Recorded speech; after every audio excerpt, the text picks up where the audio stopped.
Party కార్యకర్తలకి నాయకులకి చంద్రబాబు నాయుడు గారు లేదో పవన్ కళ్యాణ్ గారు ఇస్తారు అని చాలా ఆసక్తిగా ఎదురు చూశారు. నిన్న సభ జరిగింది. జనం సహజంగానే బాగానే వచ్చారు. చివరిదాకా ఉండలేదు, మధ్యలో వెళ్ళిపోయారు. కానీ పవన్ కళ్యాణ్ గారు 8:45 నిమిషాలకు ఎప్పటికో ప్రారంభించి 10 దాకా తాను సుదీర్ఘమైనటువంటి ఉపన్యాసాన్ని ఇచ్చారు.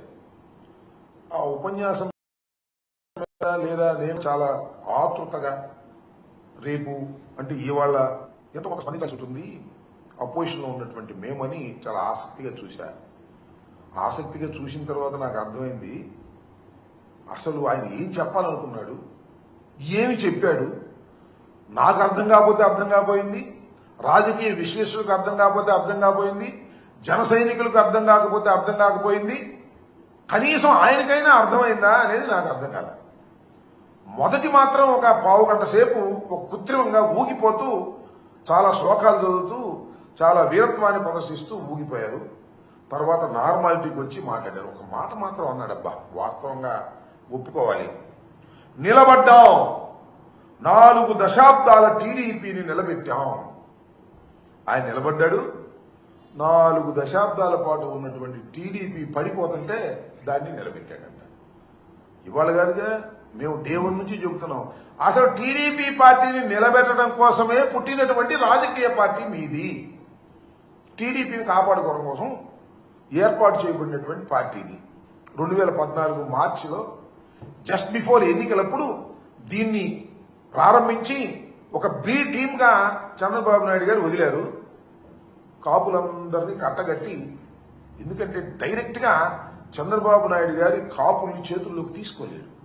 ఈ రాష్ట్రంలో ఉన్నటువంటి కులాల చరిత్ర అలాంటిది. చంద్రబాబు నాయుడు గారు తెలుగుదేశం పార్టీ కాపు సామాజిక వర్గం మీద అనేకమైనటువంటి దుశ్చర్యలు చేసినటువంటి సమాజం ఆంధ్ర రాష్ట్రంలో ఉంది. అందులో డైరెక్ట్ గా ఆయనతో మాట్లాడలేరు కాబట్టి కాపులతో పవన్ కళ్యాణ్ గారిని అక్కడ పెట్టి ఆయన నుండి అట్రాక్ట్ చేసి తద్వారా తన వైపు మరలించుకోవాలనేటువంటి ఒక ప్రయత్నంలో భాగంగానే జనసేన పార్టీ ఆవిర్భవించింది అనేది ఇవాళ మేము కొత్తగా చెప్పటంలా, డే 1 నుంచి చెబుతున్నటువంటి అంశమని ఈ సందర్భంగా నేను మనవి చేస్తున్నా. ఆ ప్రక్రియలోనే చంద్రబాబు నాయుడు గారికి ఎప్పుడు ఆపద వచ్చినా కాపులు తీసుకెళ్లి లింక్ చేయడానికి ఏర్పాటు చేయబడినటువంటి ఒక రాజకీయ పార్టీగా ముద్రపడినటువంటి రాజకీయ పార్టీ. అందువల్లే చంద్రబాబు నాయుడు గారిని నిలబెట్టడానికి ప్రయత్నం చేశారు. చంద్రబాబు నాయుడు గారే మొత్తం జనసేనకి తెలుగుదేశం పార్టీకి మేనేజ్ చేసేది ఎవరయ్యా అంటే నారా చంద్రబాబు నాయుడు గారు, ముఖ్యమంత్రి గారు దీన్నంతా కూడా టోటల్ గా మెయింటైన్ చేసేటటువంటి పరిస్థితిలో ఇవాళ ఉన్నారు. దీనిలో ఒక మాట అన్నారు పవన్ కళ్యాణ్ గారు, 100% స్ట్రైక్ రేట్. ఏంటి 100% స్ట్రైక్ రేట్? నాకు అర్థం కాలేదు. మీది మీరు ఒక్కళ్ళే వచ్చారు 100% స్ట్రైక్ రేట్ కి. 21 సీట్లు పోటీ చేశారు, 21 సీట్లు మీరు గెలిచారు. అందువల్ల మీరు 100% స్ట్రైక్ రేట్ అని అనుకుంటే ఎలాగా అంటున్నా? అది బలం కాదు నాయన. 2 పార్టీల యొక్క మద్దతు నీకు వాపుగా కనపడి నీకు 21 వచ్చినాయి. అది రాష్ట్ర ప్రజల దురదృష్టం వల్ల వచ్చిందని నేను మనవి చేస్తున్నా.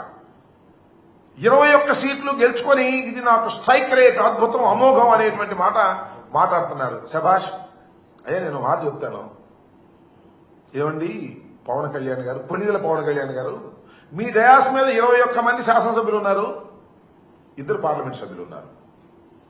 అసలు మీ వాళ్ళు ఎవరు చెప్పండి నాకు. మీ పార్టీలో వచ్చిన వాడు ఎవరు? చంద్రబాబు నాయుడు గారి దగ్గర టికెట్ లేకపోతే పంపిస్తే వాళ్ళకి టికెట్ ఇచ్చావు. మేము రిజెక్ట్ చేసిన బ్యాచ్ కొంతమంది టికెట్లు ఇచ్చావు. నీ సొంత మనుషులు, నీ పార్టీ మనుషులు ఎవరున్నారు? ఎవరు లేరు. గాలి కొట్టుకొచ్చిన వాళ్ళని కొంతమందిని పెట్టుకున్నావు. నీ అదృష్టం బాగుంది, గాలి కొట్టింది, గెలిచావు. ఇది జరిగినటువంటి అంశం. 100% స్ట్రైక్ రేట్ అనేటువంటి మాట మాట్లాడుతున్నావు. అసలు నీకున్నటువంటి 22 శాసనసభ్యుల్లోనూ 21 శాసనసభ్యుల్లోనూ 2 పార్లమెంటు సభ్యుల్లోనూ 100% నీ వాళ్ళు కాదయ్యా, చంద్రబాబు నాయుడు గారి మనుషులు లేదా మేము రిజెక్ట్ చేసినటువంటి మనుషులు అనే విషయాన్ని దయచేసి గుర్తు పెట్టుకోమని ఈ సందర్భంగా నేను చెప్తున్నా. సరే, నీకు 100% స్ట్రైక్ రేట్ తో నువ్వు గెలిచావు. నువ్వు ఇచ్చిన హామీలు ఏంటి? చంద్రబాబు నాయుడు గారు కూటమి ప్రభుత్వం కలిసి ఇచ్చినటువంటి హామీలు ఏమయ్యాయి అని అడుగుతా ఉన్నా. సూపర్ 6 ఏమైంది? సూపర్ 7 ఏమైంది? 143 హామీలు ఇచ్చి ప్రజల్లోకి వెళ్లారు. అక్కడ కాదు 100% స్ట్రైక్ రేటు నీకు ప్రజలు ఇచ్చారనుకుంటున్నావే, ఇక్కడ చేయమంటున్నా. 100% గా నీ హామీలను నెరవేర్చేటటువంటి దాఖలాలు ఎక్కడ కనపడటం లేదే. నేను నువ్వేదో చెప్తావంటే ఏదేదో చెప్పుకొచ్చాడండి. ఆయనకి ఉపసం ఉందంట, ఆయన ఆరోగ్యం జరగొట్టుకున్నాడంట రాజకీయాల్లోకి వచ్చి ఏం ఆరోగ్యం జరగొట్టుకున్నాడు నాకు అర్థం కాల. ఎట్లా జరుగుతుంటే రాజకీయాలు ఆయన బ్రహ్మాండంగా ఉంటే ఆయన రాజకీయ పార్టీని మెయింటైన్ చేశారు.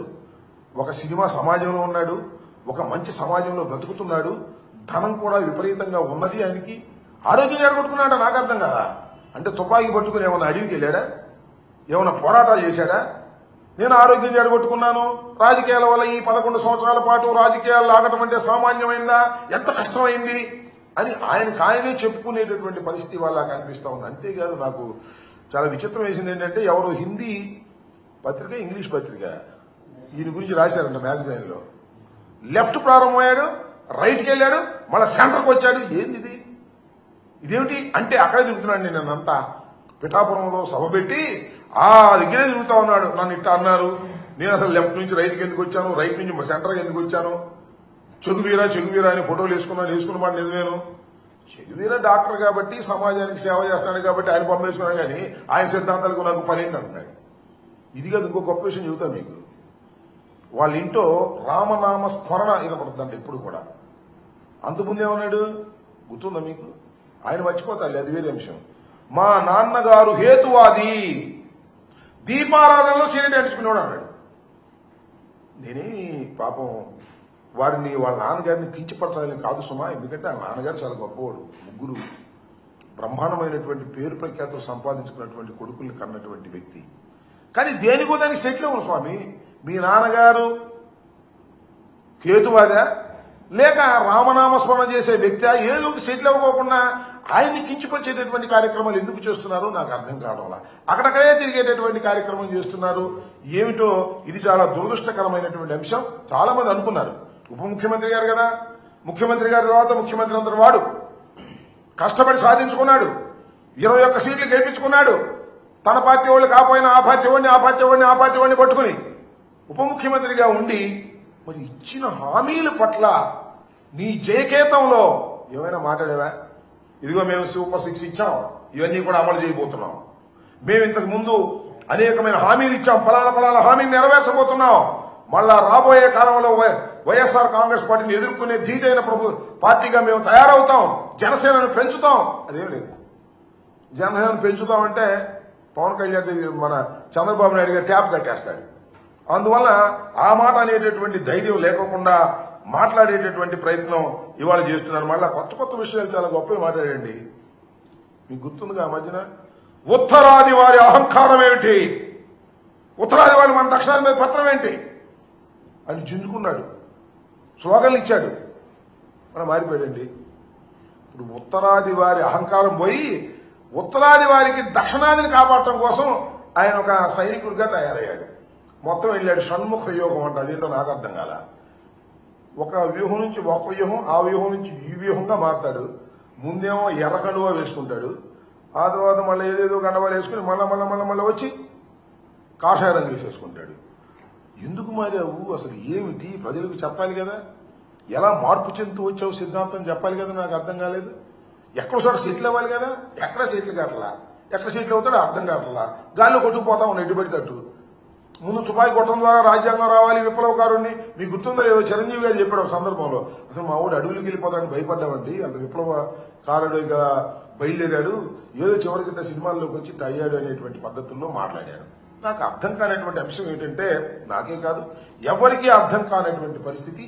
ఇవాళ అనేకమైన హామీలు ఇచ్చినటువంటి ప్రభుత్వం మీ కూటమి ప్రభుత్వం. ముగ్గురు కలిసి అధికారంలోకి వచ్చారు, మమ్మల్ని ఓడించారు, గద్దె దించుతా ఉన్నారు, దించారు, అయిపోయింది. మీరు మీ సంగతి ఏంటి? గద్దెకి మీరేం పగలరిస్తున్నారని అడుగుతా ఉన్నా, మీరేం చేస్తున్నారని అడుగుతా ఉన్నా. ఇవాళ జయకేతనం అని చెప్పి మీటింగ్ పెట్టి అందరినీ పిలిచి మీరు మాట్లాడింది ఏంటి, మీరు చెప్పింది ఏంటి, ఏమి అర్థం కానటువంటి ఒక అగమ్యం గోచరంగా ఇవాళ పవన్ కళ్యాణ్ గారు ప్రవర్తిస్తున్నాడు.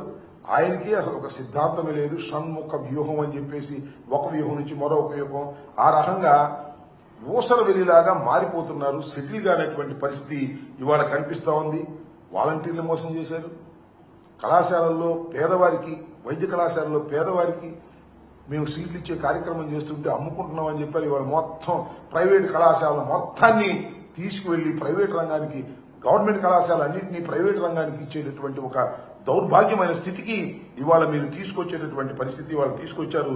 ఇది చాలా దురదృష్టకరమైనటువంటి పరిణామాన్ని మనం చేస్తున్నాం. అంతేకాదు ఇవాళ కూటమి ప్రభుత్వంలో ఉన్నటువంటి శాసనసభ్యులు కానీ ఎంపీలు కానీ మంత్రులు కానీ ఏం జరుగుతుంది? వాళ్ళ దోపిడీ, ఇసుక దోపిడీ, మట్టి దోపిడీ, బియ్యం దోపిడీ. అసలు జనసేనలో ఉన్నటువంటి శాసనసభ్యులు అందరూ కూడా దోపిడీ చేస్తుంటే హాయిగా చుక్కలు లెక్కడుతున్నావు నువ్వు. అదేమంటే నువ్వు వీరుణ్ణి, సూర్యుణ్ణి, అవినీతికి వ్యతిరేకం, ధర్మం కోసం పరిపాలన చేస్తాను, కోపం వస్తుంది నాకు, ఇవన్నీ మాట్లాడతాం. మీ వాళ్ళు దోచుకుంటుంటే మాత్రం నీకు ఏ రకమైన కోపం రాదు. మీ వాళ్ళు డైరెక్ట్ గా లెక్చర్లు కొడుతున్నారు, డాక్టర్ల మీద తిరగబడుతున్నారు. అసలు నీకు అతి ప్రియమైనటువంటి మంత్రి గారు ఉన్నాడు, ఆయన కలెక్షనే పనిగా బియ్యం, రైసు, విజిలెన్సు, దాడులు, సీజు, మళ్ళా ఓపెను, డబ్బులు. ఈ మధ్య సీజ్ ది షిప్ అని సముద్రంలోకి వెళ్ళావు, మళ్ళీ తిరిగి వచ్చావు. పర్థం లేని మాటలు మాట్లాడేటటువంటి పరిస్థితికి వల్ల మీరు దిగజారిపోయినటువంటి పరిస్థితులు ఉన్నాయి. అసలు మీ సిద్ధాంతం ఏమిటో, మీ పరిస్థితి ఏంటో మీకే తెలియని పరిస్థితుల్లో మీరున్నారనేది ఇక్కడ నేను చాలా స్పష్టంగా చెప్పదలుచుకున్నాను. ఏది ఏమైనప్పటికీ కూడా ఒక పద్ధతి ప్రకారం ముందు వెళ్లవలసినటువంటి మీరు పద్ధతి తప్పి ఇష్టానుసారంగా వెళ్తున్నారు. ఒకసారి ఏమో తెలుగుదేశానికి సపోర్ట్ చేస్తారు, ఒకసారేమో వ్యతిరేకించినట్టుగా నటిస్తారు. కారణం ఏంటంటే తెలుగుదేశం పార్టీ యాంటీ ఎస్టాబ్లిష్మెంట్ ఓట్లను చీల్చేయాలి అనే ఉద్దేశంతో బీఎస్పీ, సిపిఐ, సిపిఎం వీళ్ళతో జతకడతారు. మనది అయిపోయిన తర్వాత మళ్ళా మన తెలుగుదేశం పార్టీతోనూ బీజేపీతోనూ జత కట్టేటటువంటి పరిస్థితులు, అవకాశవాద రాజకీయాలు మీరు చేస్తూ ఉత్తరాది అహంకారాన్ని ఎదుర్కొంటామని చెబుతూ దక్షిణాదికి ప్రతినిధిగా బయలుదేరి, నాకు తెలియగలుగుతానండి, మన పిఠాపురం కర్ణాటక నుంచి వచ్చారంట, తమిళనాడు నుంచి వచ్చారంట, మహారాష్ట్ర నుంచి వచ్చారంట, తెలంగాణ నుంచి వచ్చారంట. 4 భాషల్లో మాట్లాడేశాడు. 4 భాషల్లో మాట్లాడేసి నేను ఉత్తరాదికి వ్యతిరేకంగా, ఉత్తరాదికి అనుకూలంగా దక్షిణాది నాయకుడిని అని ఆయనే ప్రకటించుకునేటువంటి పరిస్థితిలో ఉన్నాడు. ఇది చాలా దురదృష్టకరమైనటువంటి పరిణామంతో పాటు మీకు గుర్తుందో లేదో, కుటుంబ రాజకీయాలేంటి, వారసత్వ రాజకీయాలేంటి, ప్రజల నుంచి పుట్టాలి నాయకులు అన్నాడు. నాకు అర్థం కాల, ఎవరి నుంచి ఒకటి పుట్టారని ఎవరు? అదేమంటే ప్రాణత్యాగం చేయడానికి నేను సిద్ధం అన్నాడు. ప్రాణత్యాగం చేయడానికి సిద్ధం అంటాడు, ఎమ్మెల్సీ సీటు ఖాళీ అయితే మాత్రం అన్నగించుకుంటాడు. ఏంది ఇలాంటి అవకాశవాద రాజకీయాలు చేస్తున్నటువంటి వ్యక్తి ఇవాళ పవన్ కళ్యాణ్ గారు పిఠాపురం సాక్షిగా ఇవన్నీ నిరూపణ అయినాయని కూడా ఈ సందర్భంగా నేను చెప్పదలుచుకున్నాను. ఇకపోతే ఇక వేదిక మీదండి చాలా మంది మాట్లాడారు. ముఖ్యంగా మా పార్టీ నుంచి వెళ్ళిన వాళ్ళు ఉన్నారు కొంతమంది. మా పార్టీలో ఉండి మా పార్టీ నుంచి బయటికి వెళ్లిన వాళ్ళు ఇక దీన్ని ఇష్టం వచ్చినట్టుగా ఉపయోగించుకునే కార్యక్రమం చేశారు. బాలినేని శ్రీనివాసరెడ్డి గారు, వాట్ ఈజ్ హిస్టరీ నాకు బాగా తెలుసు.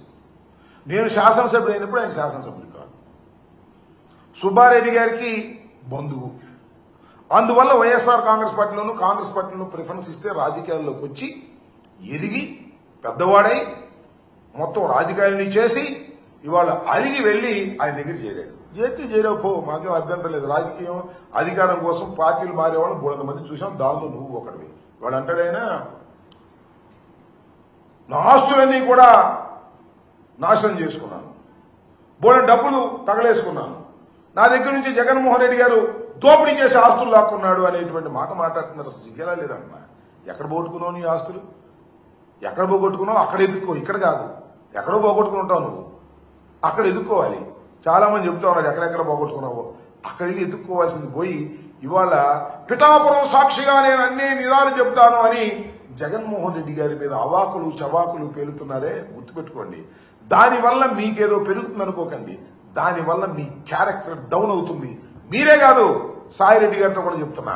సాయిరెడ్డి గారు, శ్రీనివాసరెడ్డి గారు, మీ ఇద్దరికీ అన్యాయం జరిగింది వైఎస్ఆర్ కాంగ్రెస్ పార్టీలో అంటే ఇంకేం చెప్పాలి నేను అర్థం కాల. మీరేగా మొత్తం అంతా ఏలింది. జగన్మోహన్ రెడ్డి గారు ఆ చెవిలోనూ ఈ చెవిలోనూ చేరినటువంటి వ్యక్తులు మీరు ఇవాళ మీకు అన్యాయం జరిగిపోయిందనేటువంటి మాటలు మీరు మాట్లాడుతున్నారు జనసేన వేదిక మీద.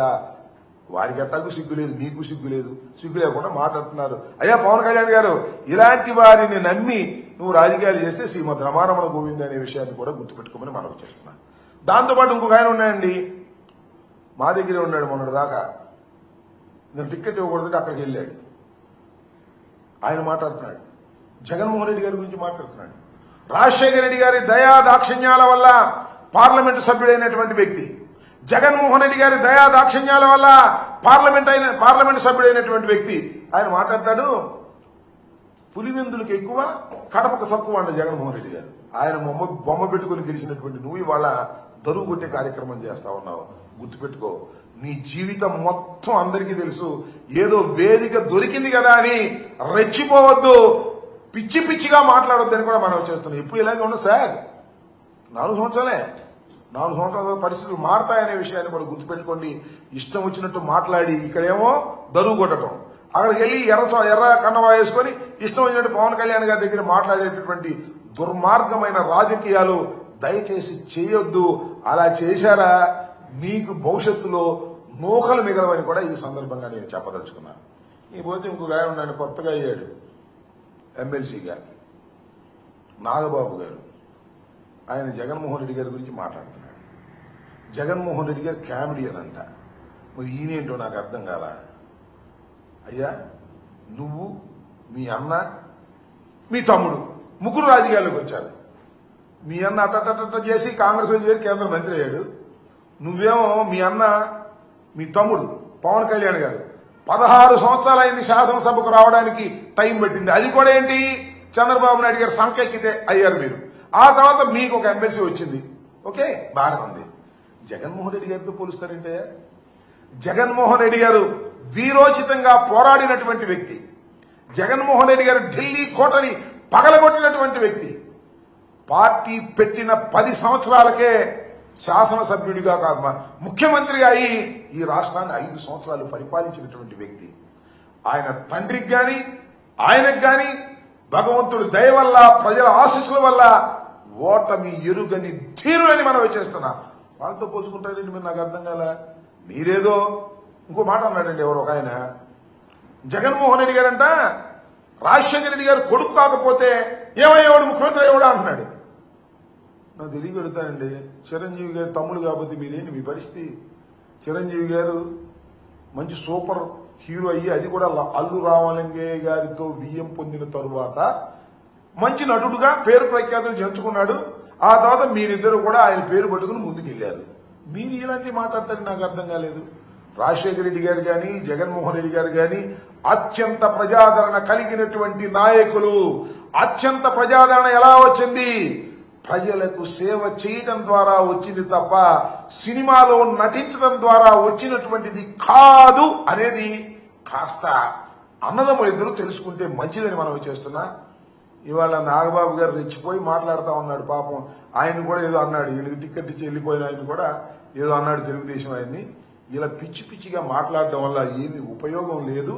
మీరు అడ్డదారిన రాజకీయాల్లోకి వచ్చిన వారు, ఎవరి సంఖ్య ఎక్కి రాజకీయాలు చేస్తున్న వాళ్ళు, మీకంటూ ఒక ప్రత్యేకమైనటువంటి సిద్ధాంతాలు లేనటువంటి వ్యక్తులు మీరు ఇవాళ మాట్లాడుతున్నారు. వస్తారు జనం, అధికారం ఉంది, డబ్బు ఖర్చు పెట్టారు, సినిమా గ్లామర్ ఉంది, వస్తారు జనం, అధికారం ఉంది కదా అని. ఈ వచ్చిన వాళ్ళందరూ గొప్పవాళ్ళని, లేదా మీకే పెద్ద ప్రజాబలం ఉందని పప్పులో కాలేయద్దు. దక్షిణానికి వెళ్తేనంట, మన ఉత్తరాదికి వెళ్తేనంట అందరూ ఫోటోలు దిగుతున్నారంట పవన్ కళ్యాణ్ గారి గురించి. అందువల్ల అక్కడ కూడా నాకు బ్రహ్మాండంగా ఉంది, ఈ షణ్ముఖ వ్యూహంలో నేను ముందుకెళ్లిపోతాను, దక్షిణాది మొత్తం నాదే అనుకుంటాడు. ఎక్కడికి వెళ్ళిన ఫోటోలు దిగుతారు, సినిమా యాక్టర్ అందరూ ఎక్కడికి వెళ్తే ఏమంటే ఫోటో అన్నీ అంటారు. నీ అభిమానులు అయిపోతారా? నీ రాజకీయాలు ఫాలో అయిపోతారా? గుర్తుపెట్టుకోమని మనం చేస్తున్నా. ఈ విధంగా పవన్ కళ్యాణ్ గారు జనసేన పార్టీ దిశ లేకోకుండా నిన్న నిర్వహించినటువంటి ఈ జయకేతనం జనం బాగా వచ్చారని అంటున్నారు. చివరిలో పవన్ కళ్యాణ్ గారు మాట్లాడేటప్పుడు వెళ్ళిపోయారని కూడా అంటారు. ఇసుగు పుట్టేది ఏమి లేదు, ఇసుగు పుట్టి వెళ్ళిపోయారు. కాబట్టి మీరు ఏదైతే చెప్పాలని ప్రజలకు అనుకున్నారో అది చెప్పలేకపోయారు. కారణం ఏంటంటే మీ దగ్గర సరుకు లేదు. కేవలం చంద్రబాబు నాయుడు గారికి భజన చేసేటటువంటి కార్యక్రమం, చంద్రబాబు నాయుడు గారి భజన బృందంగానే మీరు తయారయ్యేది నిజమైనటువంటిది. దాన్ని ప్రజలు గమనిస్తున్నారు. ఇవాళ కాబట్టి రేపు కాబట్టి గమనిస్తారు. కాపులు కూడా గమనిస్తారు. అయ్యా, కాపులు అందరూ అనుకుంటున్నారు ఎవడో మా కులంలో ముఖ్యమంత్రి అయితే బాగుంది అనుకుంటున్నారు. అదేదో పవన్ కళ్యాణ్ గారి ద్వారా అవుతుందేమో అనుకుంటున్నారు.